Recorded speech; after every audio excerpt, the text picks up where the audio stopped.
34واں باب موسیٰ کی وفات اور تدفین۔ اور موسیٰ موآب کے میدانوں سے کوہ نبو کے اوپر پسکا کی چوٹی پر جو یرہو کے مقابل ہے چڑھ گیا، اور خداوند نے جلاد کا سارا ملک دان تک، اور نفتالی کا سارا ملک، اور افرائیم اور منسی کا ملک، اور یہودا کا سارا ملک پچھلے سمندر تک، اور جنوب کا ملک، اور وادی یرہو جو خرموں کا شہر ہے، اس کی وادی کا میدان زغر تک اس کو دکھایا۔ اور خداوند نے اس سے کہا، یہی وہ ملک ہے جس کی بابت میں نے ابراہیم اور اسحاق اور یعقوب سے قسم کھا کر کہا تھا کہ اسے میں تمہاری نسل کو دوں گا۔ سو میں نے ایسا کیا کہ تو اسے اپنی آنکھوں سے دیکھ لے، پر تو اس پار وہاں جانے نہ پائے گا۔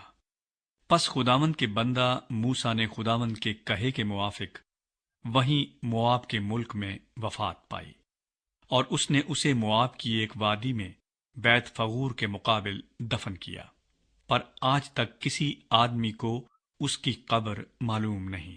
اور موسیٰ اپنی وفات کے وقت 120 برس کا تھا، اور نہ تو اس کی آنکھ دھندلانے پائی اور نہ اس کی طبعی قوت کم ہوئی۔ اور بنی اسرائیل موسیٰ کے لیے موآب کے میدانوں میں 30 دن تک روتے رہے۔